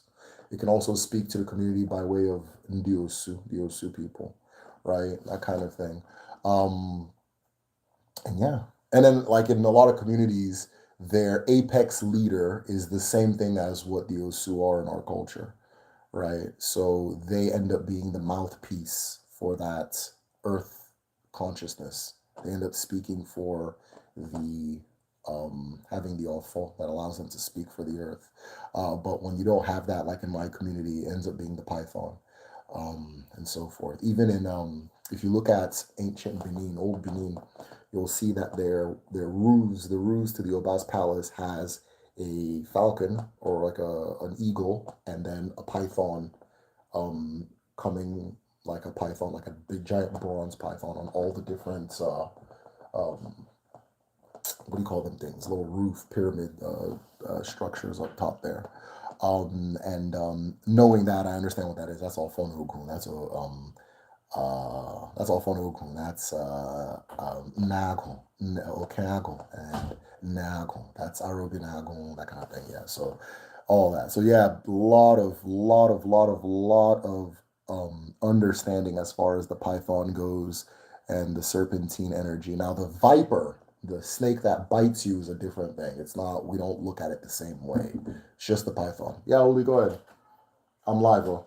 Multiple chargers in here. Okay. Let me see how charged this is. Yeah, I'm at 97. Okay, cool. All right. And my wife needed the charger. All right. Hey, Lisa Mekande, long time. How cosmopolitan were Igbo cities pre-colonialization? Very good question. Was it common to find outside Yoruba Edos? Yes, big time, big time. I think one thing that gets underrated is the level of interconnectedness that Africa has always had, right? It's always been very interconnected. And so you would have there's a lot of Igbo communities will have a place called Amausa, which means Ausa land, right? Or the land allocated for the Ausa people. And they'd have the Amausa and the Ausa people would come live there. And a lot of people would invite them into their community so that they would have access or connection to trading with the North. They had the cows, they had a lot of like exotic craft wares and things like that. There's a lot of pictures. If you go to my library, those of you who are patrons, I'm trying to get more pictures in there. But there's a lot of pictures of there's a picture of a wealthy Onitsha woman. Is it Onitsha? Yeah, a wealthy Onitsha woman, and she's sitting on like a stool, and right next to her is a man from Mali, right? And this is like early 1900s maybe. Am I saying that right? Early 19 so forth, and a man from Mali, and he traveled all the way from Mali to come and trade in Onitsha. And so yeah, they've always been very interconnected, very cosmopolitan. Some communities were bigger than others. So a place like Onitsha has always been a big city. It's always been a city. It's an ancient city. I think Onitsha was established likely in the 1500s. A place like Boni was established in the 1700s. It becomes a city. Aba is more colonial times, though there's an old Aba, but like the Aba we know. Many of them, Arochukwu is a city. It was a sprawling metropolis, right? Abo, even though some Abo people say that they're not Igbo, so who knows? But Abo was a huge city at one point. I'm trying to think of other ones that I just know off the top of my head. Nkwere was a big city at one point. Olo was a huge city at one point, probably the biggest up till recently. But Olo, trying to think of others. There were a lot of cities, what we would call cities, like big urbanizations. But there's this thing in Igbo culture where the way we organize societies kind of keeps it makes it so that a city doesn't become too big, right? Or like one part of town doesn't become too much bigger than the other, and therefore everything kind of grows at an even pace. So when you go to Igbo land, you'll notice that like if you just drive, it looks like if you really think about what you're seeing, it's one continuous city because all of the villages have grown to the point where like you don't know where one village becomes another one unless you're from like you'll just be driving, especially if you're driving from like through Anambra and through Imo to like Abia. It looks like just one big city because there's so many communities and they've all grown to the point where they're like touching each other like side to side, right? And it's kind of always been this case. It's always been the most densely populated part of Africa. I think they wrote in like 17 or 1800s, the most densely populated part of Africa other than the Nile Valley. So it goes Nile Valley first, then Igbo land, as far as density of population, right? And so, there's always been a lot of cities and a lot of intermingling and a lot of, people that foreign people coming in. There's also this practice of like you'll cut out a part of your land and invite a specific group of people there. So people will cut out land and invite Arochukwu people, cut out land and invite Oka people because they're good ironsmiths. They'll cut out land and invite Hausa people. They'll cut out some land and then maybe, I don't know about Fulani, but like Hausa, invite Igala. There's Imoka in Oka. I talked about this in my last live. There's an allocation, a part of land that's for Idioma people. And the reason is because the Idioma people were the ones that built this particular shrine that or Arashi that brings wealth to Oka people. And if you know Oka and Oka well, they're very rich. A lot of them are very rich. A lot of them are very successful. You go to any hospital, there's probably one of them there, right? And so they refuse to allow those Idioma people to leave. And so there's a community where they live, and they're the ones that um, operate the shrine. So different places had their different skills, and then you bring them in based on their skills so they can contribute that skill to your community. Or like in the Arochukwu case, if you give them some land and have them settle there, now you have access to their big trade network. You can get foreign goods from Europeans and things like that. So it's always been very Africa has always been deeply intermixed. The A lot of the traditions with the Ekbe society come from the Congo, right? Come from the Congo and Angola. And like for example, if you look at like one of the names for like Arochukwu people is Omonganga. Omonganga. Nganga is a spirit from the Congo, right? And it traveled all the way, or the idea traveled up to into Igbo land and so forth. So yeah, it's always been deeply interconnected. Nothing has changed. And then Igbo people too also migrate a lot. So they go places and that kind of thing. So I don't know. Simbi are nature spirits that manifest physically as snakes. Yeah. You got it. So yeah, we same concept. Aroginago, that energy comes as a snake, that kind of thing. Simbi spirits help the enslaved people here as well. Adama.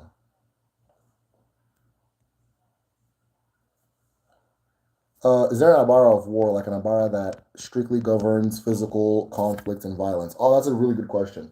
And I think that I need to answer it too. So you choose what you want an abara to do, right?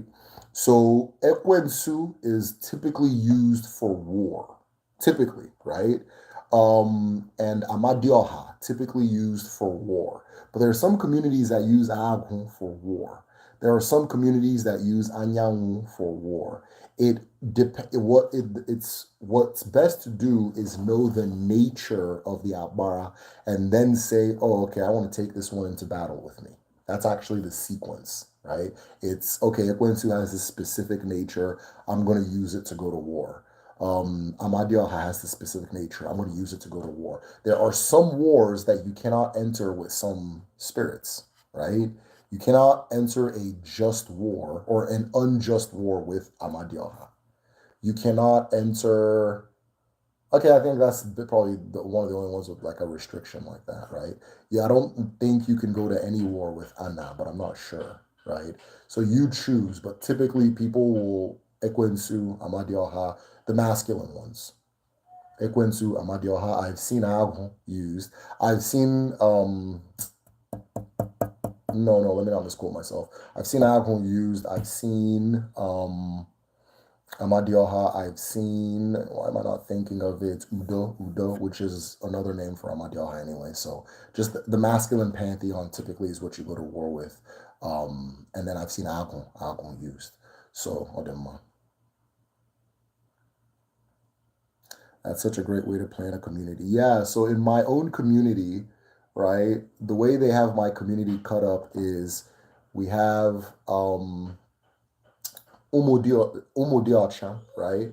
And Umodiacha people are good at business. So somewhere in the world, there's a community that they came from. They're like, hey, you guys are really good at business, so we need you guys to come in here and really get it moving on that level, right? And then there's Umodaragon, right? Umodaragon are Dibias, spiritualists, scientists, that kind of thing. They have the biggest portion of land in my community. It's actually where my brother-in-law is from, and the man that I get a lot of my information. Exactly. A lot of my information from they is that place. So they allocated that land, and then those people moved into that place to have that specialty. So all of these different places have different specialty. I am from the community that established kind of the order, right? And so I don't know. I think our specialty is fighting, right? I think it's fighting. Because there's another community that does the war dance, so I'm not sure. I'd have to look into it, but we're the ones that started everything, right? And so all the different communities have their different specialties and things that they do, and so forth. Or not communities, the little pieces of like town have their different things. And then we have the four market system. This is what I mean by like keeping the balance. So every community has the market, a market. One community is going to have Eke, one's going to have Urie, one's going to have Afo, one's going to have Nkwo. On Eke Day, only the Eke market is open. So everybody has to come to the Eke community and shop. On Urie Day, everybody has to go to the Urie community and shop. On Afo Day, everybody goes to Afo. On Nkwo, everybody goes to Nkwo. There's never a day that the market is closed. It's always open, even Eke, which is a day of rest. So the market, the economic activity circles through the community like this. And you have the situation in Igbo land where it's several mid-sized cities. It's like hundreds. Is hundreds too much? Maybe hundreds. Hundreds of mid-sized cities, but no like big Lagos sprawling metropolis like that, right? It's more similar to Germany, where in Germany they have a bunch of decent sized cities, but then like England, it's like London and the others, right? Or France is Paris and the others, right? Whereas Germany, it's like Berlin and Frankfurt, but none of them are like London. None of them are whatever. So it's a lot of little even-sized cities, and it's the same thing with Igbo land. Most villages are about the same size, about the same capacity, about the same function. Now, due to the modern world and interconnectivity, some places are bigger than others. Aba, Onitsha, Enugu, Owerri have now grown to the point where they can't really do that same system 100%. It's still there, but then they also have like permanent markets and things like that are open no matter what, and that kind of thing, which most communities have now, but theirs is like, there's cities now, and so forth. So Igbo land is a bunch of mid-sized towns that all touch each other, so that if you zoom out, it almost looks like just one big continuous mid-sized town, small town kind of thing. So yeah. Right, a bit decentralized, more regional equity. Yes, it's all about regional equity. Nile Valley and Igbo land, the most densely populated parts in Africa. Yes. And you have to also remember the Nile Valley is also densely populated because there's the rest of the land is not that fertile, so everybody converges at one point, right? And that kind of thing. Whereas Igbo land, I think it's a mixture of like having iron early in history and the pattern of organization as far as society goes. And then, of course, the fact that people have just been there so long, right? Um, Most of the time, a lot of cultures, and all these people aren't going to want to hear me say this, but it's the fucking truth, anyways. A lot of cultures in that region are just evil people that left and didn't come back. That's all. And I've looked at this very extensively. I'll debate it with anybody. A lot of those cultures in just like I'm talking clear out, damn near to Ghana, damn near to Congo, or that's the origin point. That's the origin point. It's got the oldest human artifacts in the entire region. Um, Not in Africa though, but in the region. So it would make sense that all these cultures that do afa, that do the 4 market days, that do yam, that tie one rapa, I'm sorry, that tie 2 rapas, that have okay, all your words for mother are kind of similar, all your words for your body parts are kind of similar. Obviously, I wonder where they're from, that kind of thing. Nganga in Kikongo means healer, medicine man. Aha. So earlier somebody asked me what language I wanted to learn, and I like a few days ago, and I said it has to be one of the Congolese ones because I'm just seeing too many things that I need to look into. I feel like there's a missing link there that would make everything make more sense. So yeah, Nganga is healer, medicine man. In most Bantu languages. Ianga in Zulu, Nganga in Shona, and Maganga in Swahili. This is so fast. I love these types of things. Yeah, yeah. So, but I know it didn't come from Igbo land though. Nganga did not come from Igbo land. It came in from elsewhere, and it's hyper effective, right? So the science or the practice and the spirituality behind Nganga is very powerful to the point where like Aro people would brag that we have Nganga as like oh damn, they got Nganga, bring them in, that kind of thing. So hyper effective medicine, that kind of thing. Most of these, okay, hold on, wait, let me, different subject. Do you think the influence of Christianity is dying? Yeah, yeah.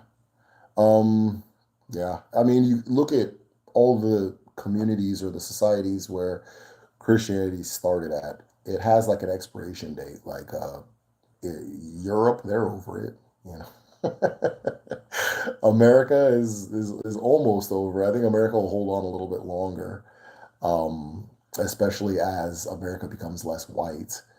But yeah, Europeans are over it. They're the ones that were spreading it everywhere. Um, Americans are over it. Everything it's declining everywhere but Africa. But now all of a sudden, my brother-in-law said something really funny or interesting, anyways. That if I would have made my channel 15 years ago, people would be telling me to repent up and down. But now, if anybody posts something about tradition or culture, everybody like congratulates them and roots them on. And yeah, yeah, you're right, you're right. We need to go back to our thing, yada yada yada. So I think that Christian push Christian has been halted, and now this thing we're doing right here, this talking that we're doing and bringing things up, the group studies and the videos and all these different people, right? There's a whole lot of people with their channels now and things like that that are teaching it. I think they're kind of reversing the tide, because Christianity doesn't come peacefully. It never comes peacefully. It always comes by trickery or by the bullet. Same thing with Islam.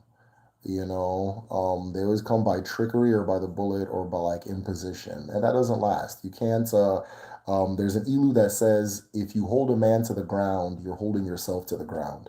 Eventually, and it is the truth. If I'm holding you down like this, I have to stay down with you.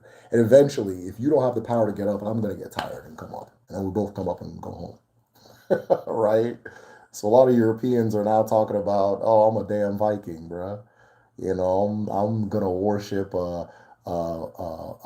Frigg and Thor and all of them, right? Freya and Thor and things like that. They're going back to that, you know. And a lot of Igbo people are going back to Odinani and the way of their ancestors. and so forth. So, Ifa, all these different things. People are now looking back at them because, again, if I can't hold you on the ground forever, I can't keep trying to trick you out of shit talking about you're a damn.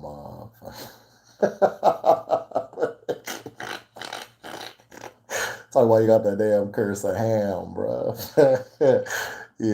Talking that bullshit. I can't do that for that long. Because I gotta waste a lot of my energy and resources doing that to you. And then as I'm doing it, the people everybody has access to education, everybody has access to the internet, everybody has access to conversation now. And so after a while, truth won't sustain itself, right? Or a falsehood won't sustain itself. So yeah, I think Christianity is declining. I think it was set up on bad grounds. And I think those people who want to now start restructuring African traditions like Christianity are just welcoming its death as well. There's a reason this thing lasts. There's a reason, there's a reason this thing lasts hundreds and thousands of years, despite, oh, my dad's Catholic, right?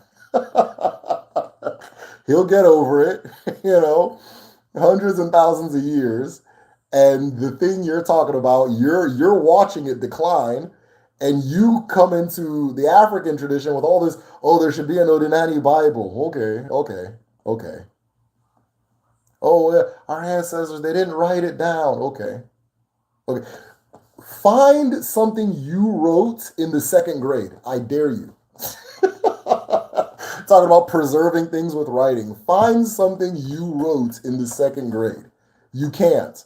Find something you wrote in the fourth grade, in the fifth grade, in the seventh grade. Okay, cool. So what about something somebody wrote 10,000, 2,000, 3,000 years ago, right? How much effort and force do you have to put into preserving that thing? You understand? It's not a smart way to preserve things. It's not. It doesn't work. I think there is a statistic that says that 97, between the numbers between 92 and 97% of everything that's ever been written is lost or destroyed, right? Yeah, talking about your ancestors didn't write nothing. Okay, I want to see you make a sword. Anyways, I'm doing my own rants in my own head. It's hilarious, but don't mind me. I'll do mine. So, I don't think it counts for Islam. There's some things that people do culturally. I think it counts for Islam. It counts for all of them. Do you think that the influence of Christianity is dying? I agree. Facts. I've hypothesized that about Nigeria's large population, something to do with the Niger Delta and the confluence of the Benue. Yeah, there's been a lot of human activity there for a very long time, and it's very ideal for a large population because those two big rivers, like you said, right? So yeah.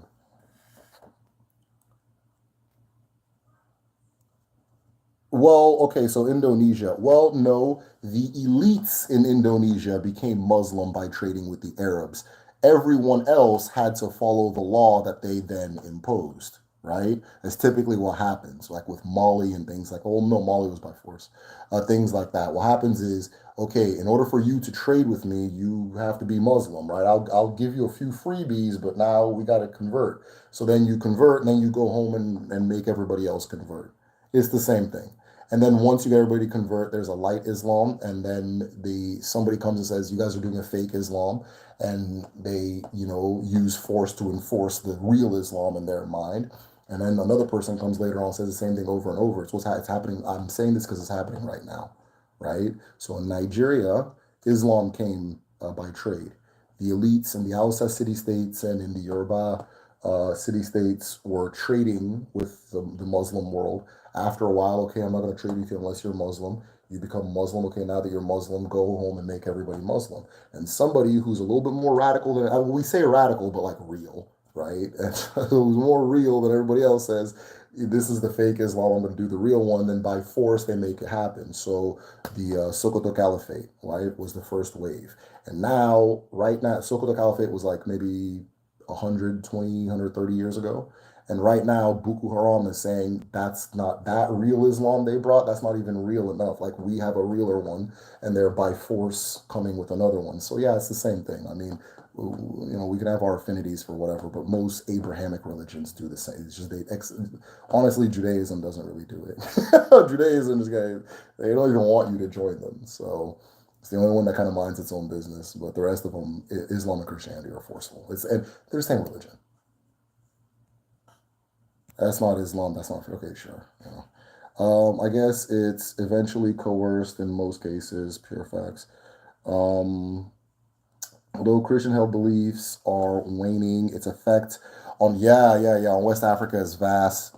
Just until it starts impacting religious funds, normally leaves the shores of Africa to the west. Yeah, so even though 100%, so even though like going to church every Sunday and all that, like the things like the impact is still huge. The impact is never going to go away. It's permanent, right? It's history. It's just going to be what it is. It's never going to go away. But yeah, the impact is huge. Um, the impact can still spread. So, for example, now even though America is not as Christian as it used to be, a lot of the thinking and a lot of the morality and a lot of, and I'm not saying this is bad. It's not, these aren't bad religions. Like Christianity, Islam, they're not bad, right? There's not like, they're not ours. They're not bad. But a lot of the thinking is still the normal thinking in like America and Europe and things like that. It's kind of what society is still based on. But they're not going to go to church, but they're going to like reason based off of the thought structure of those books. So I don't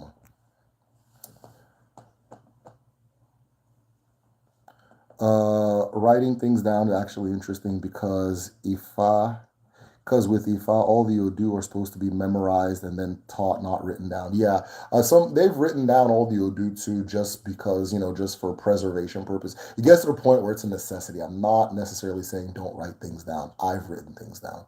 It gets to the point that it's a necessary tool. There's nothing wrong with writing it down. So they've written down all the Odu, and it's helped a lot of people learn it. But yeah, there's a lot to be said about having to memorize it. And that's the point. The point is to memorize it and to know it, right? And that kind of thing. African spirituality is like dancing. It's closer to dancing than anything, right? So let me put it this way. And I was saying this to my brother. It's the analogy I was using with my brother. So if it's like if it's okay, let's say it's like 2000. Okay, wouldn't that come out 2007, 2006? Everybody's lean with it, rock with it, lean with it, rock with it, right? And I wrote down the steps to lean with it, rock with it. I say, okay, shoulder, shoulder, snap, shoulder, shoulder, snap, shoulder, shoulder, snap, and then you're inversing shoulders each time, right? I write it down. In a few years, or even if you read it outside of that time, you're not going to know what music was playing in the background. You're not going to understand the whole thing. It's going to be a bunch of steps. So you might be doing lean with it, rock with it, but now everybody's listening to Drake, right? And it's not going to fit, but because it's your thing, you still got to play and do it, right? Whereas it's the other way around is to listen first to the rhythm that's already happening and dance with it. Listen to the rhythm that's already happening and dance with it, as opposed to coming with a preconceived rhythm. This is why in every community you go to, the way they practice Odinani is going to differ. My community has an emphasis on the river. There's a river here. That's the song that's being played. Communities in the hills are going to have a different emphasis. They may emphasize the sky more. They may emphasize the hill that they're on. Communities that are landlocked completely are going to have a different emphasis. So each one is going to have a different thing that they do or a different way they do it. And if you pay attention, they're dancing to the rhythm of their reality, right? The people by the river have more river things going on. The people with an emphasis on farming have more farming things going on. The people that are doing a lot of trading have more trading things going on, and their spirituality reflects that. And so one of the things about like fossilizing it through writing is that it takes away that fluidness. It's the same reason that like good stories survive well orally over time. They change, but they change to the rhythm of what's necessary and what's needed. A lot of the ways people are going to end up telling our folk tales as a tradition are going to be different from how our ancestors told it, because the rhythm of now is different, but we still need to keep the thing, the flame alive, right? And so forth, right? So it's the same thing. Sometimes you can't write down a dance because, and then say every Friday we're going to do this dance, because that might not be the song that's being played, right? But I know that with dancing, you just know what we understand with dancing as African people, right? What we all over the world, what we understand with dancing is listen to the music and let the music guide the way you move your body. That is exactly how we do spirituality as well. That is exactly how we do learning and understand every. If you want to understand, that's just all. That's what it is. Just listen to the thing and let it guide you. Listen to the thing, let it guide you. Right. That learning that was a huge paradigm shift. And you see it in most, black, let's just use America, like most black cultural things, right? Oh, like if we want to say, if any black music comes on, there's not going to be okay, 1, 2, 3, 1, 2, 3, 1, 2. It's not going to happen. You're going to move how you want to move, and something's going to come out of it, right? Something's going to come out of it. And then it has this way of like, next year, we're not even doing that. There's a bunch of interviews floating around for nefarious reasons, but they're still interesting, where like a lot of the original founders of like, or the original b-boys of hip hop were like, yeah, we only breakdance for like 2 years and then we moved on. And it's like, oh, that was just the dance trend of those first 2 years. That's interesting. You know what I mean? If it it could have been lean with it, rock with it, if it was, when I was in high school or when I was graduating or whatever, that kind of thing, right? If the times were reversed, but that was just breakdancing, was just the time. But then like you notice a lot of other people that aren't really black continue breakdancing after, just like no matter what, you know what I mean? Which is fine. That's good. All of it's good. None's better or worse. But I just know that we have this particular nature where we move to the rhythm, and then the rhythm changes and we change, and the rhythm changes and we change, and things like that. And so, yeah, last live I was asked what my favorite masquerade was, and I said it was Owu. One, because it's very near and dear to my childhood and things like that. But another thing about Owu is that if you watch the way the music is being played and the way the Owu person's moving their feet, it is like perfect syncopation. It's unreal. It is a different level of connected to the rhythm that you wouldn't even believe. And a lot of that is core to who we are as people. Yes, African American dance and music changes constantly. Yeah, same thing with like, yeah, Nigerian music, of course. You know what I mean? Um, like right now, if I go, in fact, if anybody's at home, please tell me what song is raining right now. One of my favorite things to do when I go home is figuring out what's raining. So there's gonna be like the type of music that's being made or who the big artist is, and I gotta then you come back next year and it's a whole different person, right? It's a whole different person. A person like me, it's not always my favorite way of consuming culture, because like for example, I'm still stuck on like the 90s and all that stuff, and I like something, I really like it and I stick to it. But people move on, people move way on. And so when I go to like my Wu-Tang concert, it's just me and my white brethren. It's just me and my white brethren, so but yeah, it's an interesting thing, but it's worldwide. And so like when you get the chance to travel, a lot of you guys are traveled, you see it everywhere, right? If you go to Jamaica, they're not making the Bob Marley music anymore. They're not making the Peter Tosh music anymore. But there's some places you'll go to and they're still also, they're still doing the same thing they're doing fucking way back then. It's not bad. This is not one's worse than another, but it's just when you understand the nature of a people, it helps you navigate and operate in that community a little bit better. So it's just an understanding. So y'all, I think we're out of questions. Oh wait, no, there's another one. There's another two. Do you think that's why Sahelian people relied entirely on griots to memorize things? Yeah, so I think that the griot, okay, yeah, so griots were important just all through Africa, period, right? And every place had their name for them. And a griot would be somebody who is just a knower and somebody who goes about kind of like telling the community news or that kind of thing. But I think because of like the fact that a lot of what we know about them, like if you grew up in America like me, is coming from like Western like anthropologists and things like that. There's a way that in like the modern West, everything is understood almost entirely based on its utility, right? So while the griots remember things, I don't think it was their responsibility to remember, if that makes sense, right? I don't think they were like a human computer. There's this really cool video. So they go to like more like less westernized African cultures, and they ask people like there's a game that they would do. It's like a game, but it's a thing kids would do, and they would like name their ancestors. And these kids are going back like 13, 14, 15 generations, 16, 20. Like they're going back to like the Romans, right? They're going back, and they just keep going, like to say the name, this person, that person, this person, that person, this person, that person, this person, that person. Okay. So it's like, okay, I think the remembering thing wasn't just like on the griots. Everybody was remembering, right? Everybody was remembering.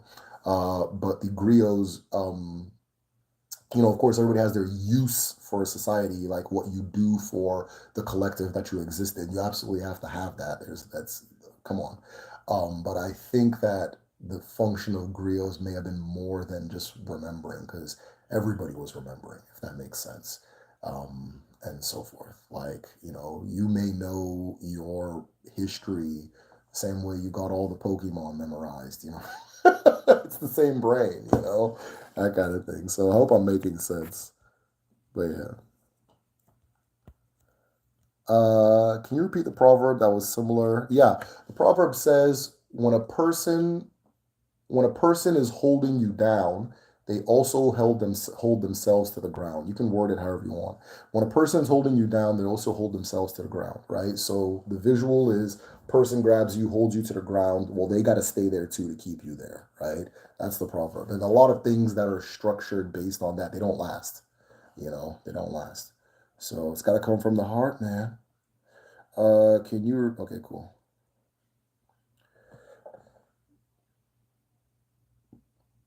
What do Igbo people call the Niger River? Oshime. Oshime. Oshime is the Niger River. Um, is that this associated with storms? No, not really. Um, Not really. The Niger River floods sometimes, but it's not like a turbulent river or anything like that. It's Oshime. But any great water is Oshime, right? So the Atlantic Ocean is also Oshime, and the Niger River, both of them are Oshime. Any like deep, deep, deep, deep, deep water in the perception of our ancestors, right? Maybe something you can't cross by foot kind of thing. African American and African culture is very adaptable, yet retains its soul. Exactly. Part of that soul is adapting. So yeah, Zoltar, thank you for that. That was smart. What is Akwali Momo? I heard some Igbo say it's a goddess. I don't completely understand. So Akwali Omomo is the feminine energy of the universe. Ikenga is the masculine energy of the universe. Akwali Omomo is an altar or a device that is built to channel that energy, right? Is built to channel that energy. I don't really get into saying things are gods and goddesses because it's just not. That's just not what it is. I'm not gonna say that uh, copper is the god of pennies.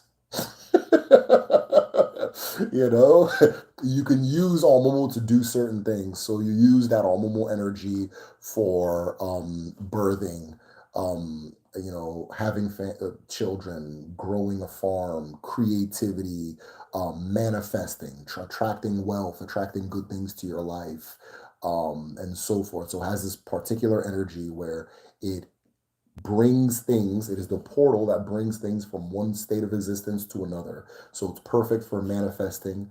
It is perfect for, okay, I want to have kids. That's exactly where you're going to go.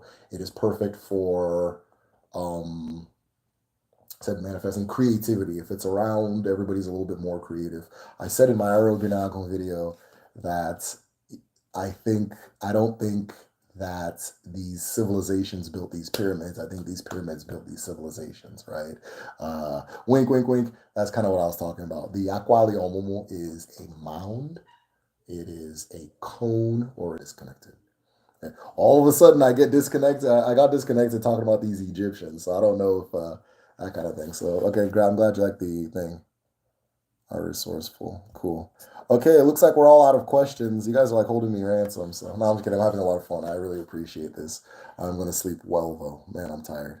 So, I think that's everything. You will say it was anonymous, yada, yada. Okay. All right, y'all. I'm waiting for the next question in 3, 2, 1. Angola. Okay. All right, y'all. Again, this is Derek O'Falderwall with the Medicine Shell. Thank you guys for sticking it in. Sticking it.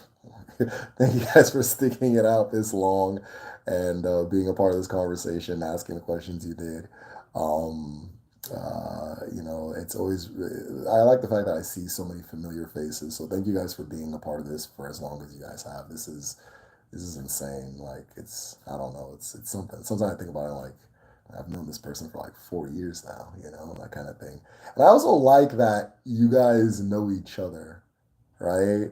So sometimes people will be like, oh, I went to this one's concert, or I went to this person's art show, or me and this person went and got lunch. And I'm just like, yo, what? Like it's so crazy to me. Like when you do something online, it feels so distant from real life because I go into real life and I'm just operating, right? It feels so distant that when you see it happening in real life, it feels good. So I like what you guys have created. I like what you guys have allowed me to create. And thank you guys. I'm just feeling kind of grateful. So I just wanted to say these things. Um, if you guys want to support the channel, best way to do is join the Patreon community. We are having a group study next Sunday. I haven't thought of a topic yet though. So if you guys have a topic in mind, I had a really good one, but it just like escaped my mind just now. But I haven't picked the topic yet. So if you guys have a topic you guys want to discuss for the group study, that would be what was it? I forgot. It was a good one though. But yeah, so we're gonna have a group study on Sunday. And of course, if you're a patron, you get access to the calendar. You get to know what market day it is. Tomorrow is Eke. Anybody who wants to rest with me, I'll be resting. I'll be slow to answer emails and DMs. I might not do it.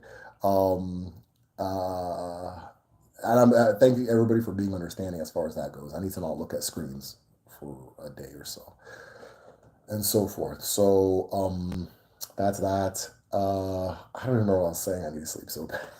If you want to learn Igbo, go to Kedu, damn it.